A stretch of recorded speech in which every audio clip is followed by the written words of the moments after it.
जय श्री राम मित्रों, मैं आपका भाई करण। कौन थे हम लोग, कहाँ से चले थे और कहाँ आ गए?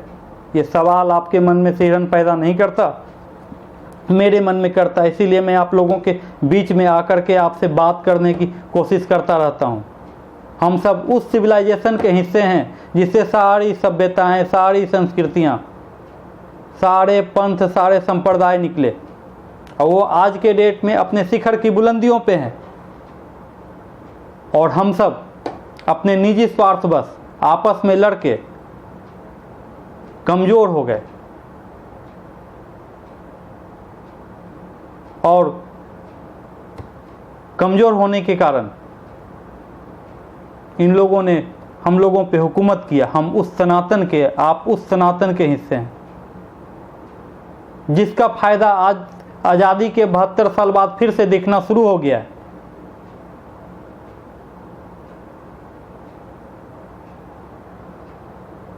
और एक ऐसे वर्ग, एक ऐसे समुदाय के लोग फिर से 100 करोड़ वर्सेज 35 करोड़ की बात करता है,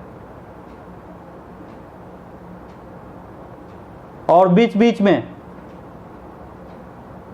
उसका चिलगोदा एक निकल के आता और बोलता है कि 15 मिनट के लिए पुलिस हटा दो, तो उसके बाद मैं तुमको बता दूंगा कि मैं तुम्हारे साथ क्या क्या कर सकता हूं। हम लोगों की स्थिति ऐसी हो गई कि एक गीदड़ भी अब शेर को आंख दिखाना शुरू कर दिया है।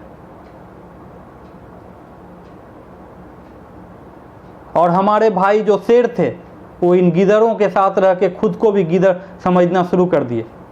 मैं ऐसे सोच, ऐसे मानसिकता वाले लोगों को बता देना चाहता हूं कि बहुसंख्य समाज के तहम्मुल को, उसके पेशेंस को, उसके धैर्य को परीक्षा लेने की कोशिश करना बंद कर दे, क्योंकि एक कमजोर से कमजोर समाज भी मजबूर होकर प्रतिकार करना शुरू कर देता है। आज हमारा समाज, सनातन समाज जब जागरूक हो रहा है तो इन आइडियोलॉजी वाले लोगों को पेट में दर्द होना शुरू हो गया है, और ये पतले हुए जा रहे हैं इस दर्द में। ये लोग चाहते हैं कि हिंदू समाज यूं ही कमजोर और इन्फिनिटी का शिकार रहे, और ये दंगाई जो देश तोड़ने वाले गद्दार यूं ही निरंतर मजबूत और ताकतवर होते जाएं, और उनको सपोर्ट है वैसे लोगों की जो कि कहीं ना कहीं अच्छे पोजीशन में।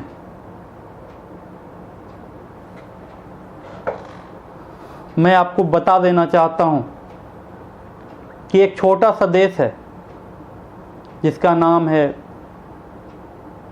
Burma, Myanmar.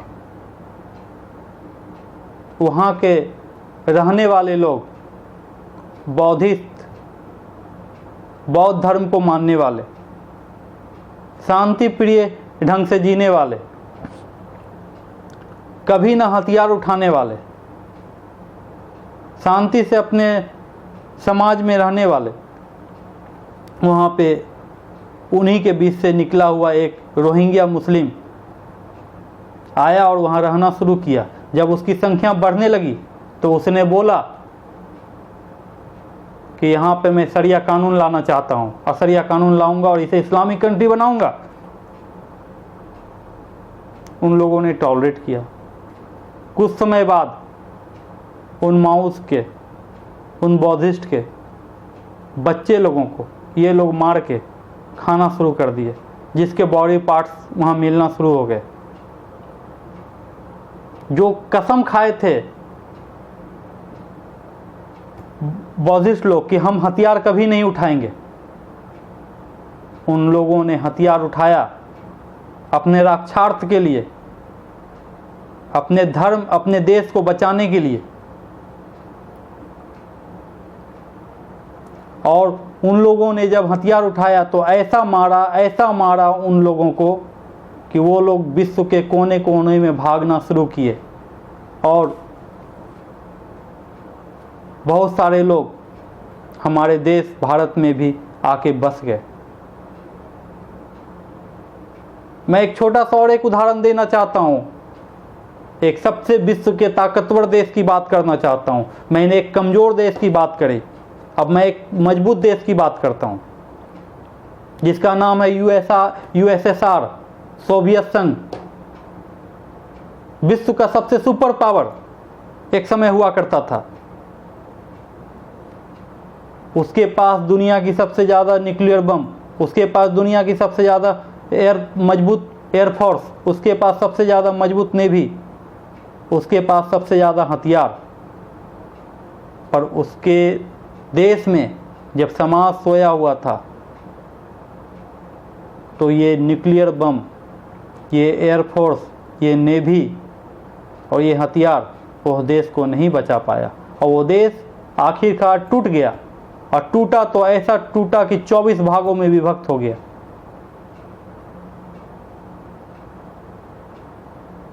ये न्यूक्लियर बम, ये हथियार, ये एयरफोर्स देश के बाहर के दुश्मनों के लिए है, दूसरे मुल्क से लड़ने के लिए है। देश के अंदर जो बैठे हुए गद्दार हैं, जो देश को तोड़ना चाहते हैं, उनके लिए नहीं है। और समाज जब सोता है ना तो देश टूटती है। कमोबेश स्थिति आपकी ऐसी ही है। और समाज जब जागरूक होता है ना तो राष्ट्र का निर्माण होता है। और आज जो स्थितियां देखने को मिलती है वो कुछ इसी प्रकार है। सरकारें देश चलाती है पर राष्ट्र का निर्माण समाज की जागरूकता और एकता से होता है।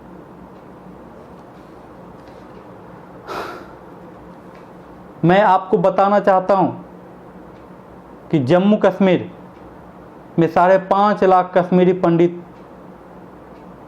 को हम लोग नहीं बचा पाए। वो लोग वहां से उठ करके चले आए। हम लोग मालदा और कैराना नहीं बचा पाए।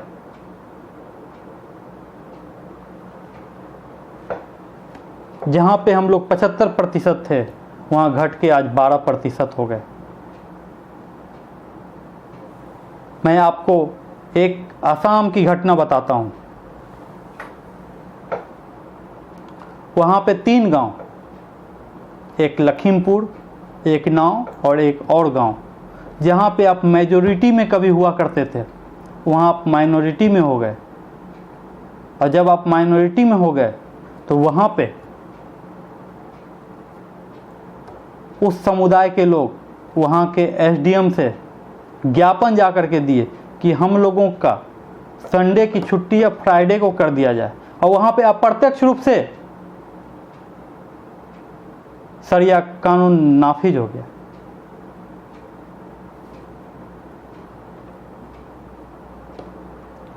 आपके साथ प्रॉब्लम ये है कि आपके पास जब प्रॉब्लम दस्तक ना दे तो आप प्रॉब्लम को प्रॉब्लम समझने के लिए तैयार नहीं हैं।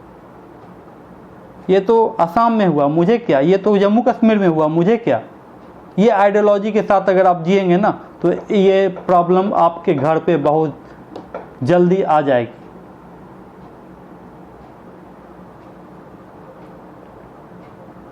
आपकी ताकत आपकी जागरूकता है। मैं बात कर रहा हूं दिल्ली के दंगे की, अंकित शर्मा की, आपके भाई अंकित शर्मा की, जिसको 400 चाकू मारा गया। आप उससे अंदाजा लगा सकते हैं कि उसकी मारने वाले की सोच में आपके प्रति नफरत कितनी होगी कि उन्हें 400 चाकू मारा गया। नॉर्मली 4 से 5 चाकू मारने के बाद लोग खत्म हो जाते हैं, लेकिन उस भाई को 400 चाकू मारा गया।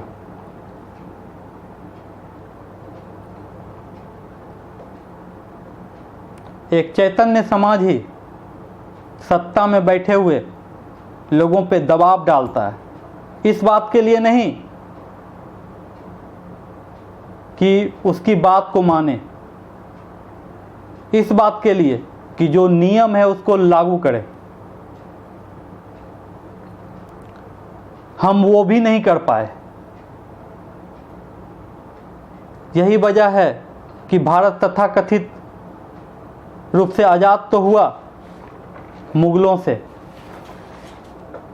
अंग्रेज़ों से, पर आज़ादी के बाद देश में 65 सालों से जो रूल कर रही थी उसकी आइडियोलॉजी अंग्रेज़ों वाली थी।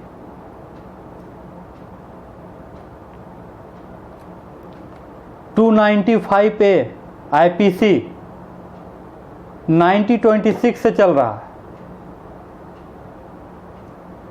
स्वामी सदानंद सरस्वती की हत्या अब्दुल रशीद ने की और गांधी जी ने ये कहा कि आखिर इनकी भावनाओं को सदानंद ने भड़काया था और स्वामी सदानंद सरस्वती पे मरणोपरांत मुकदमा चला और आज 295A IPC के तहत देश के अंदर जो राष्ट्रवादी विचारधारा से देश की एकता अखंडता की बात करने वाले जो पत्रकार, चाहे वो इलेक्ट्रॉनिक मीडिया की हो या प्रिंट मीडिया की, जो काम कर रहे हैं, उनको बोला जाता है कि आपके हेट स्पीचों से लोगों की भावनाएं भड़कती है।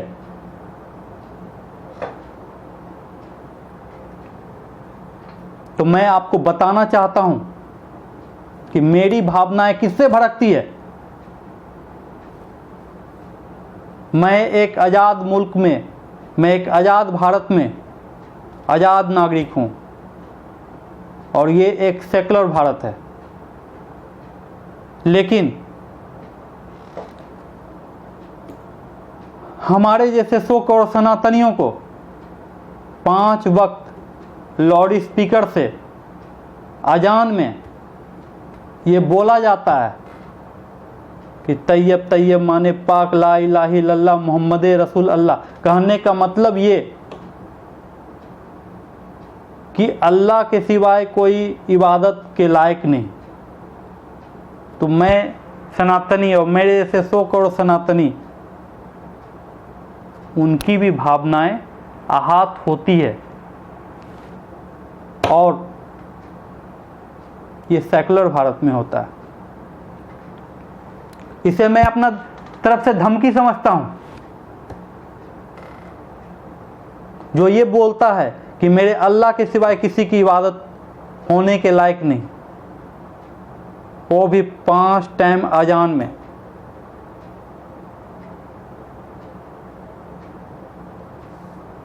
इससे हम सभी की भावनाएं आहत होती है।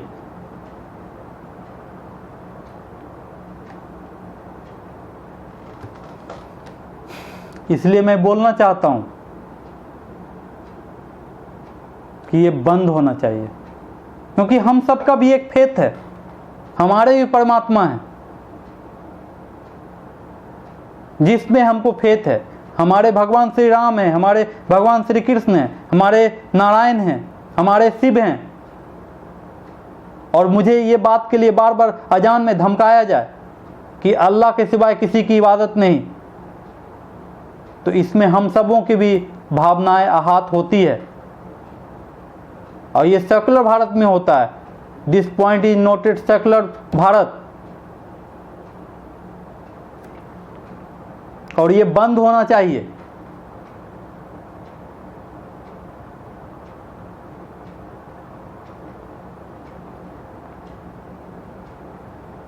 और आप सभी को मैं बोलना चाहता हूं, मेरे भाई, मेरे दोस्त, मेरे मित्र, जो मेरे से मेरे पिता तुल्य उम्र के हैं, उन सभी ताऊओं को, कि आप जागरूक होइए, एक होइए। एक चैतन्य समाज ही एक मजबूत राष्ट्र का निर्माण कर सकता है। अगर आपको समझ में ना आए तो आप अपने आगे पीछे 6 महीने फ्लैशबैक में जाकर के देखिए कि देश की स्थिति क्या है। फिर मैं इसी तरीके से आपके साथ आता रहूँगा। आपका भाई, आपका दोस्त, आपका मित्र। जय श्री राम, जय हिंद, जय भारत, जय सनातन धर्म।